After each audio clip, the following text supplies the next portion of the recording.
through the lot, now you know I'm coming through. When the growth look good on you, best believe they wanna screw now. I've been trying to climb, devil threw me in the dark. Baby, don't be insecure, you can still go make a mark like blow. Could never let them drain my soul now.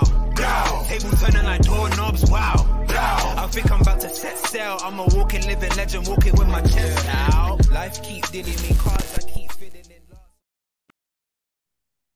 What's going on, people? What's going on? We're back in the building. You know what time it is. You know what it is. It is G, and we are here for another Scout Watch. Before we obviously dive in, as you guys can obviously see, scroll across the bottom. If you could please make sure you smash that like button upon entry, and make sure you subscribe to the channel if you are new. Now, today, we're here to talk about a player who had been linked with Liverpool previously. Back in January, especially after his World Cup exploits for Ghana, and that is Mohammed Kudus.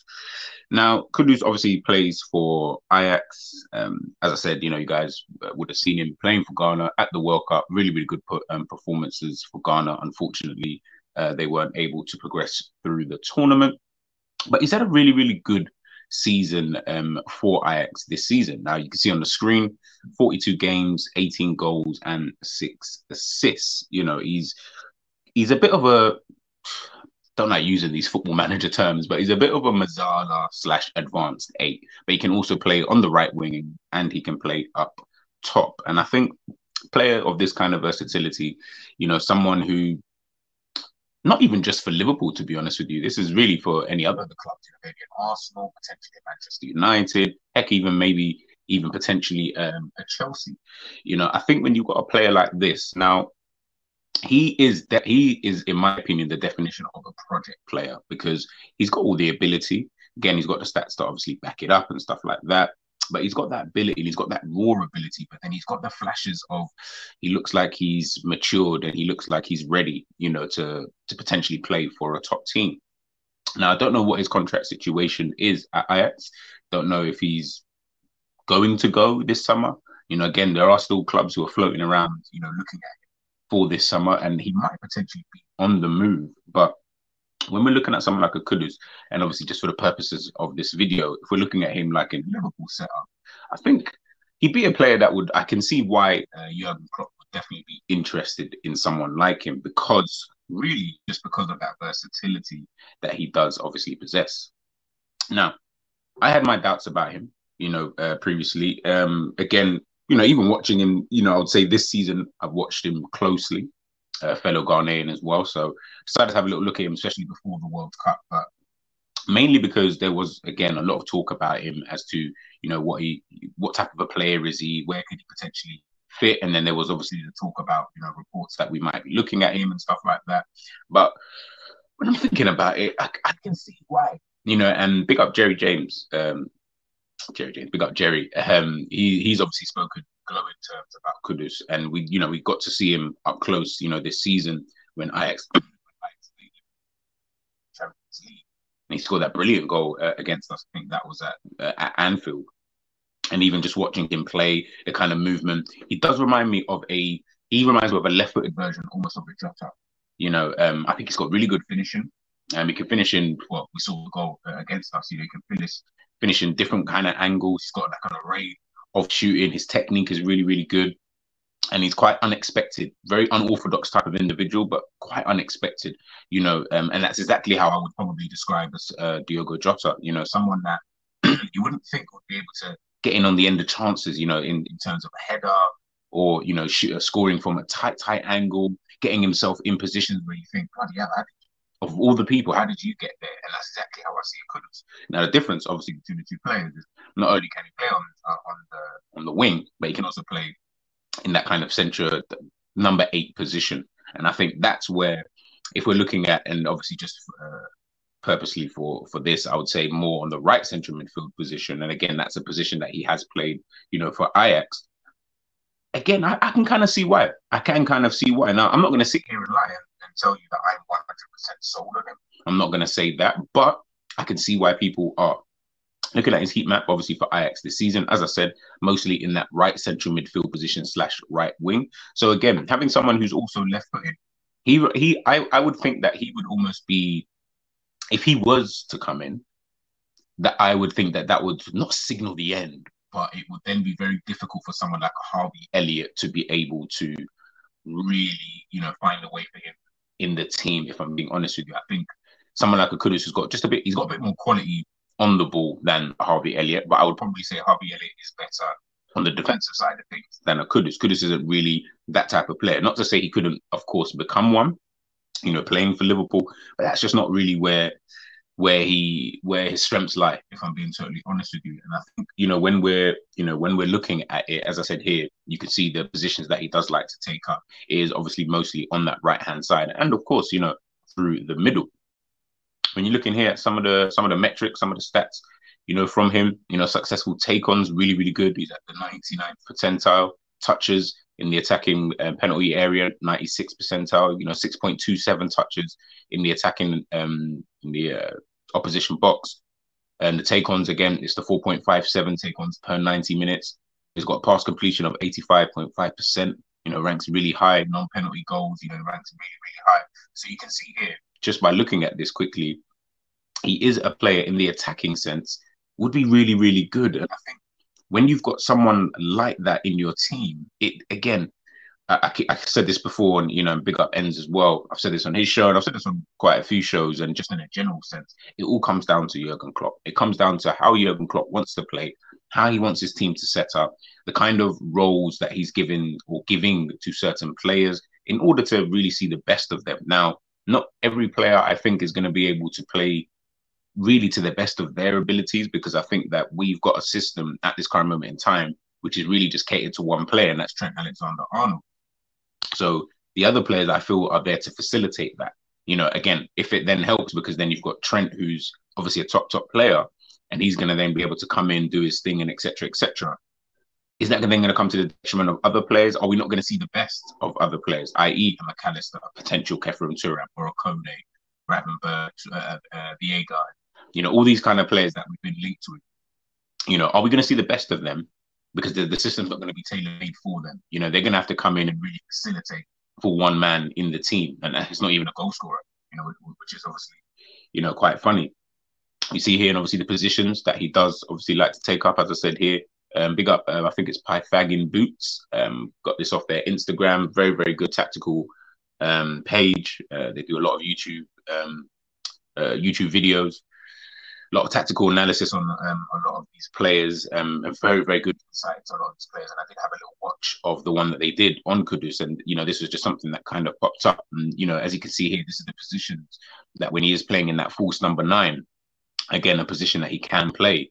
You can see the areas of the pitch that he does like to occupy. He's almost in that kind of the Firmino/Gakpo kind of role, which is good to have. At the end of the day, being versatile isn't necessarily a problem, as long as it's not going to be something that is constant. I think I always feel that you can be versatile, but then I need you to at least have your position in the team, because it's not always when he does play as a false number 9, he does lack that kind of presence, I would say, and I feel like Jota's the same thing. I feel like they lack a presence up top, but again, with that unorthodox style that they do have, at times it can work in their favor. They can get themselves into some really, really good positions. I'm looking here at some of the other, roles that he's played. This is for Ajax, obviously, in a 4-2-3-1 formation. He's played, obviously, as one of the 3 behind the striker on that right-hand side. So again, looking at potentially, and this is why I go back to Harvey Elliott, because I feel that if you get in someone who can play right central midfield and can play right wing as well, it's going to kind of mess with Harvey Elliott in terms of how much game time he's going to get. And obviously that's just going to be a battle in itself. Maybe that's a battle that Jurgen Klopp thinks he wants to have. Who knows? Again, you do also want to have a bit of depth in the team. So it's not necessarily going to be a bad thing, but each player's got to think about themselves and think about their own development, in their careers. And that's the same, with Kudus. Here in a 4-1-4-1 formation, again playing as a right winger or right midfielder, however you want to kind of put it. again behind the striker. So, on that right hand side. So would he come in and potentially just be a replacement, not replacement, sorry, a rotation option or backup option? Not even rotation. I think he would be a backup option to Mohamed Salah, but then also being able to play, in these central midfield positions as he's playing here. He's playing on the right of midfield three. And then again in another 4-3-3 system, he's playing as a right winger. And then obviously as we showed before, he can actually play as the centre forward. Again, depending on the game, I think it depends on the needs of the team and stuff like that. That's where Kudus it can be useful because he can play in an array of positions, and I think he plays pretty decent in most positions. The only problem I probably think that you would have playing, say, a Liverpool, midfield 8 position is just the defensive side of things because of how we are and how we play and stuff like that. Again, it's that whole right hand side. I do find that probably the funniest side of the pitch because it's the side that is, in my opinion, the worst side defensively. You've got Trent there more often than not. You've got Mo Salah there. 2 players who are defensively just that's not their game. Ultimately, it's just not their game. Do you then want to add another player on that side who defensively is not really their game? Maybe not. I think that's why then having a Harvey Elliott, if you look at Harvey Elliott's stats and stuff like that, in terms of pressure, pressing, interceptions, and all these blocks and all that kind of stuff, it is quite decent for someone quite young and not really his natural position because he almost does that Henderson role, but he's got a lot more technique, a lot more flair, about him. So I can see why Jurgen Klopp would potentially want to go with him, Harvey Elliott, in that position as opposed to trying someone else because he needs both the defensive and attacking strengths from these kind of players in those kind of positions. But I do think that maybe if you tailored the role a little bit differently, you can still get the same kind of outcome, the same kind of outcome on that kind of side. But then it would then be dependent on a few of the other players to be able to change their roles, within that system. Taking a look here, as I mentioned, he does really remind me of Diogo Jota. Little piece here done about his kind of style of play. The Ghanaian makes excellent runs into the box. He finds space really, really well. He is very clinical in the box with both his head and left foot, as he does not need many chances to score. Kudus does strike the ball really well and has an excellent shooting technique. He hits the ball with a lot of power and accuracy, making it very hard for the goalkeeper to pull off a save. So that's exactly what I'm saying.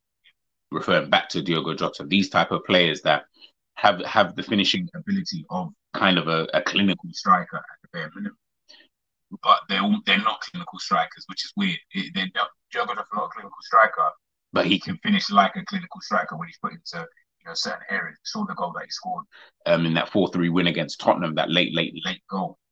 That was a very, very good finish. Very, very good finish, into the corner, of the net. Moving on and looking at Kudus' passing. Kudus often does not get involved in the game that often. That reminds me a little bit of a Mo Salah. Mo Salah is someone who I feel doesn't really get himself involved in play as much. Obviously, as the ball inevitably gets to him, but more often than not, he is kind of on the periphery.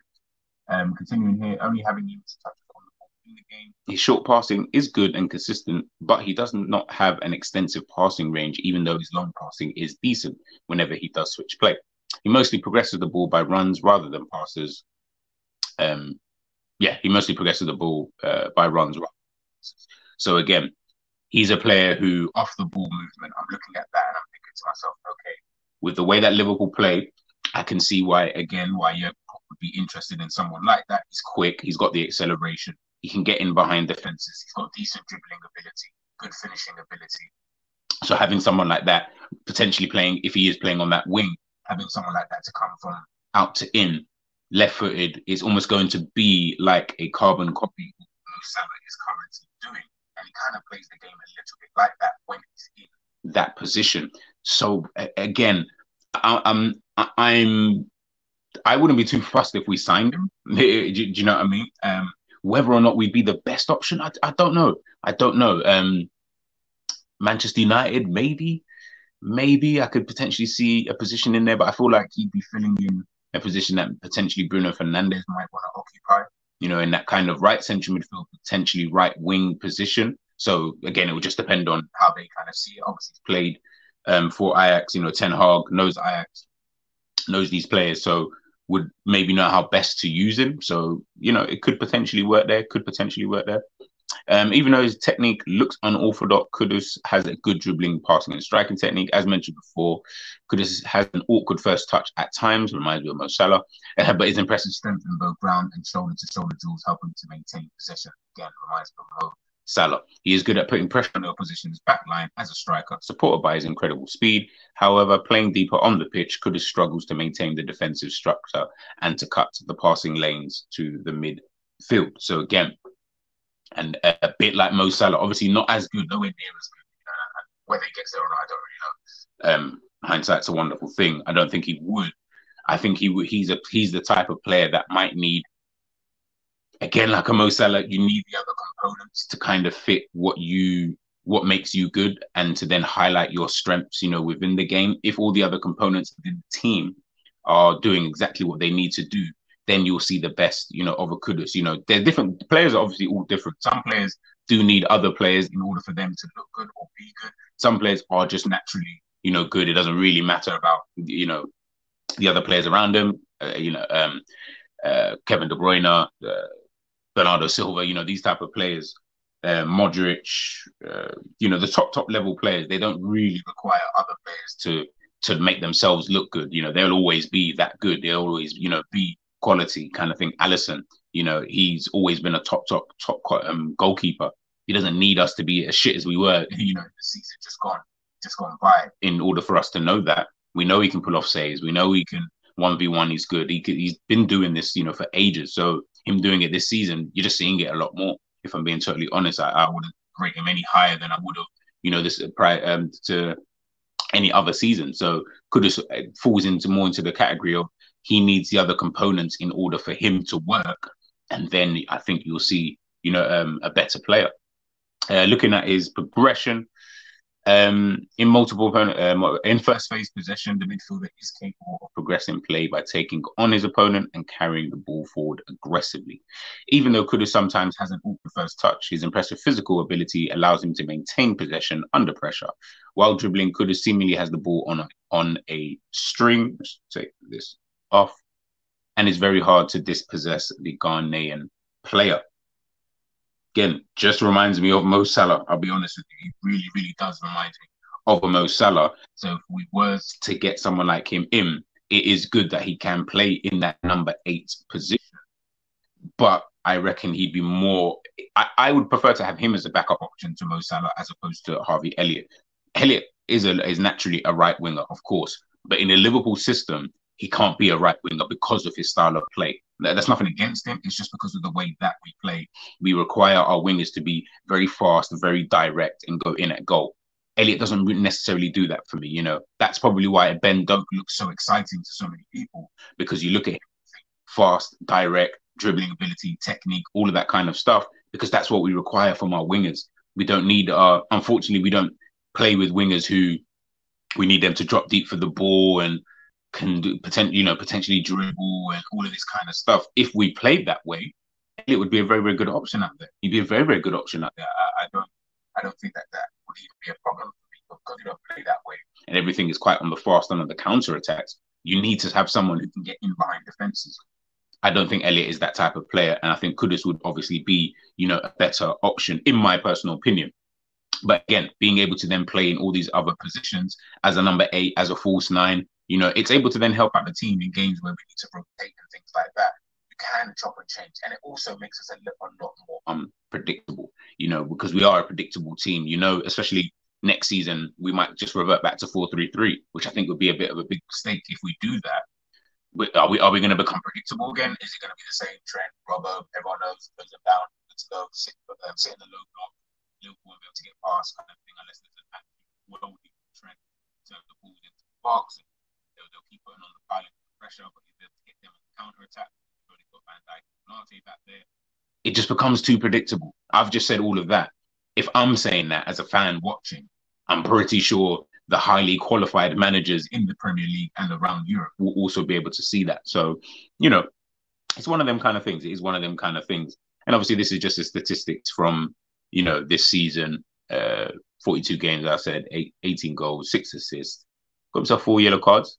You might want to just calm it down a little bit, but good statistics, very, very good statistics. And he's one of the, I don't know if I'd call him one of the main players, but I mean, play 30 games in the Eredivisie, so yeah, you could probably say he's one of the main players. But it's weird because I also don't think he's one of the most important players at Ajax. I feel like there are other players who are more important than him, and that they not that they wouldn't mind. Of course, you're going to mind if a talent like that was to leave, but at the same time, I feel the Ajax will be able to replace that potentially with a different type of player, whether it be a winger, whether it be a striker.